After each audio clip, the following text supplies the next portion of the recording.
dengan biaya per unit Rp2.000 sehingga jumlah saldo kita adalah 20.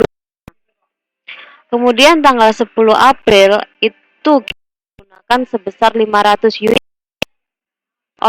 Karena di sini hanya satu unitnya itu yang digunakan, yaitu Rp2.000. Sehingga jumlah yang digunakan saat itu atau pada tanggal 10 April adalah Rp10 juta.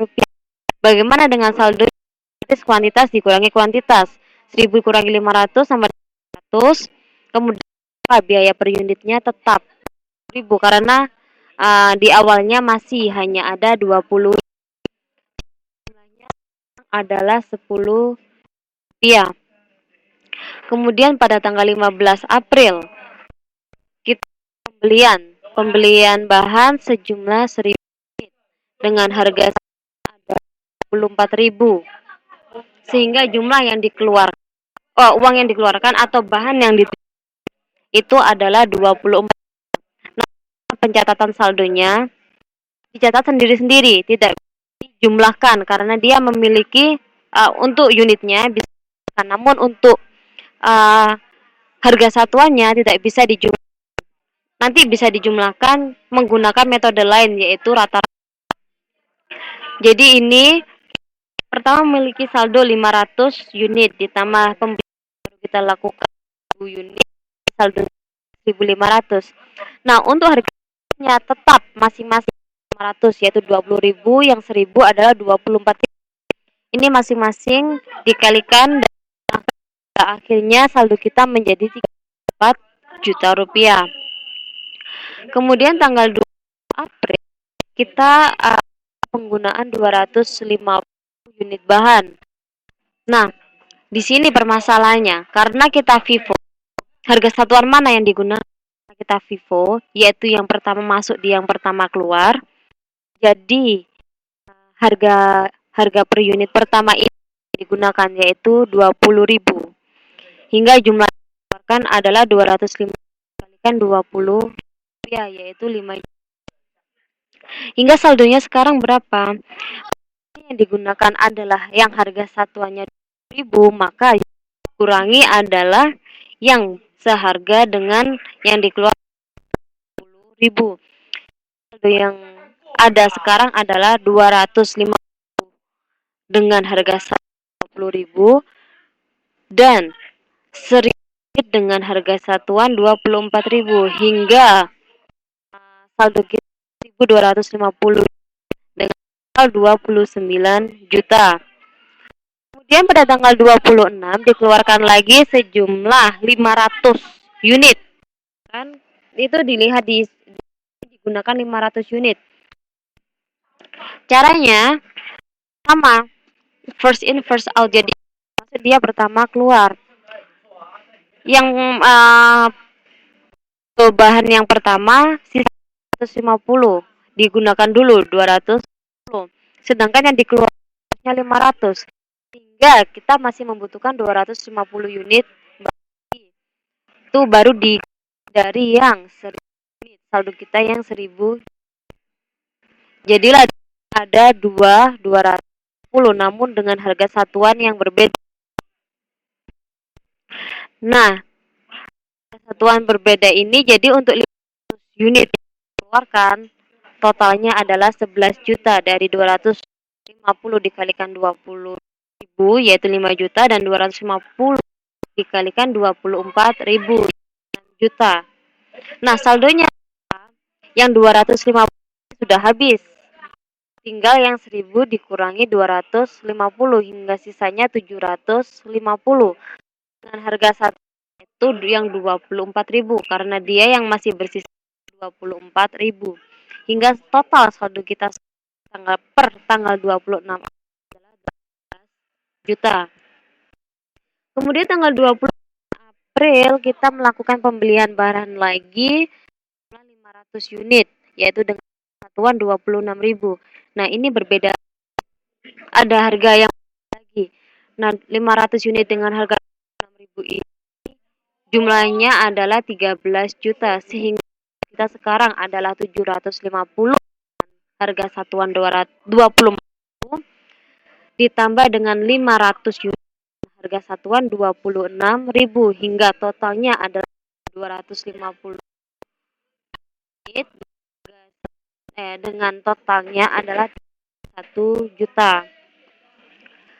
Kemudian pada 29 Januari menggunakan bahan unit. Nah, 500 ini apa harga satuan yang digunakan? 24.000 dari pertama.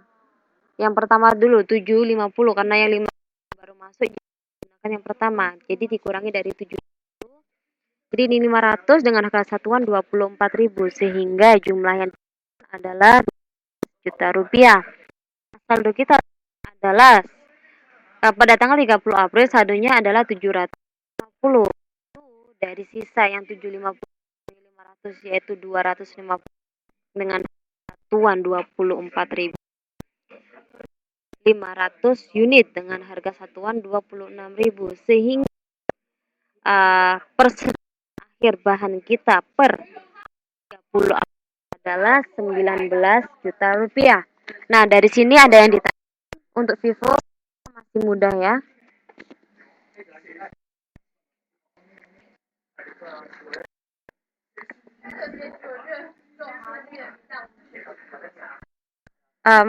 Ada yang ditanyakan dari sini? Kalau enggak saya lanjutkan.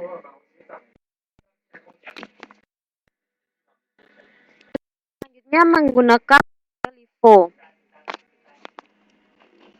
Kalau menggunakan LiVo ini first out. Jadi yang terakhir itu yang digunakan dari tadi. Jika tadi saya ini sama ini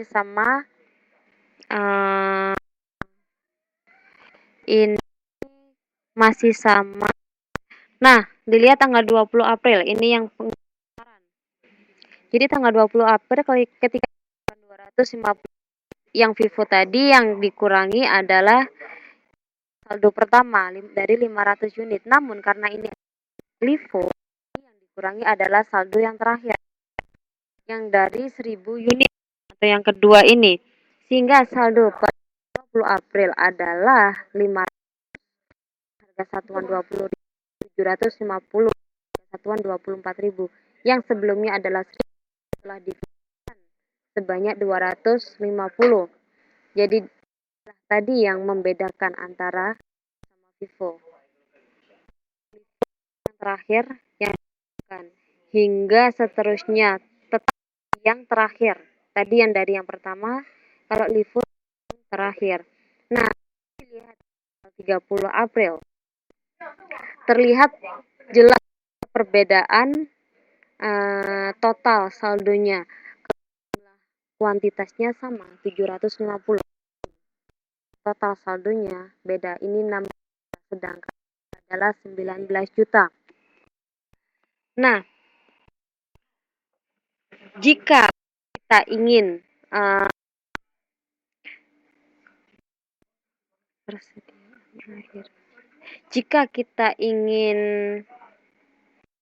menghindari pajak atau melaporkan pendapatan kita sedikit, maka yang adalah metode LiVo. Penggunaannya lebih tinggi daripada Vivo.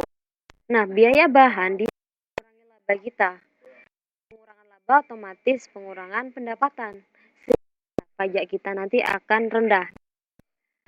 Perusahaan ingin menghindari pajak yang terlalu besar, dia akan menggunakan Vivo. Namun, jika ingin banyak investor, maka yang adalah Vivo karena dengan bahan yang sedikit itu artinya laba yang akan dihasilkan adalah tinggi sehingga akan menarik banyak investor yang akan berpikir efisiensi penggunaan bahan dari perusahaan ini efektif. Seperti itu, bisa dipahami? Nah, yang selanjutnya adalah moving average.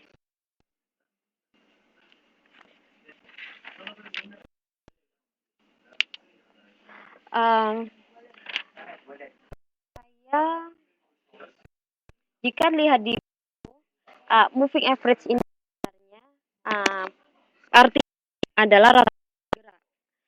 Jika kalian lihat pada buku halaman 2.25, itu mungkin ada sedikit yang salah saya atau bukunya yang judulnya dia metode rata-rata berbobot atau weighted average. Yang dijelaskan atau cara yang digunakan adalah average. Jadi saya menjelaskan yang ada di cara yang ada di buku. Namun ini cara yang ada di buku sebenarnya namanya bukan metode rata berbobot, tapi moving average atau rata-rata yang berjalan.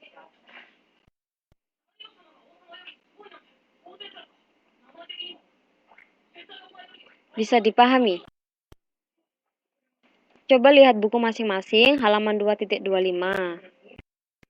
Di situ metode selanjutnya adalah metode rata-rata berbobot atau average.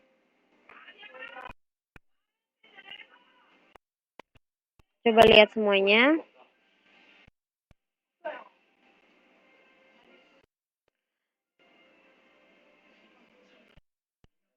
Iya, cara yang dijelaskan di buku itu sebenarnya untuk moving average. Namun nggak tahu kenapa menyebut itu adalah metode berbobot. Cara itu sama yang akan saya jelaskan. Namun nama sebenarnya adalah moving average. Rata berbobot ada sendiri. Ada cara tersendiri lagi. Hanya tinggal mengalihkan unit untuk yang pembelian, kemudian jumlahkan semuanya dibagikan total. Nah, itu nanti yang akan digunakan untuk per unit bahan yang dikeluarkan.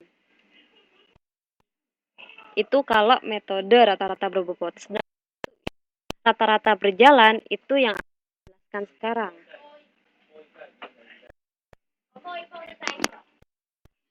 Nah, untuk yang rata-rata berjalan,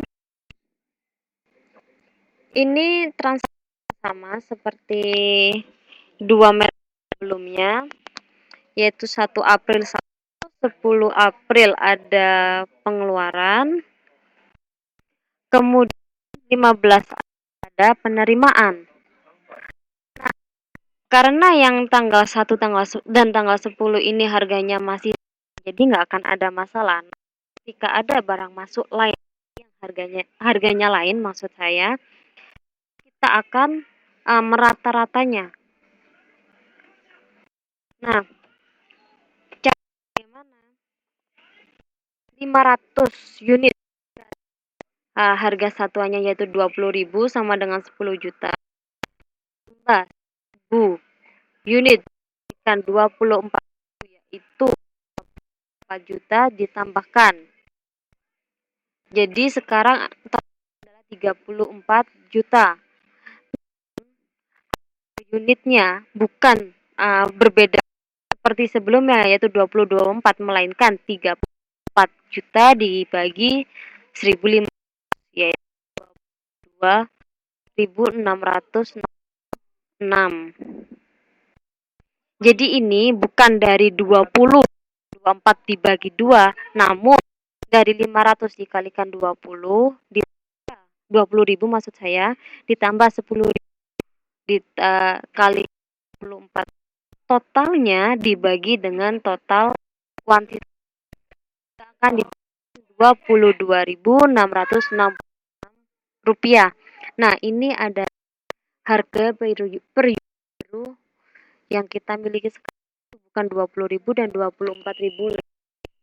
Nah, ketika ada pengeluaran yaitu 20 April dikeluarkan 50 unit, harga yang digunakan ada rata-rata yang harga baru dari perata-rataan harga sebelumnya ini yaitu 22.666 rupiah.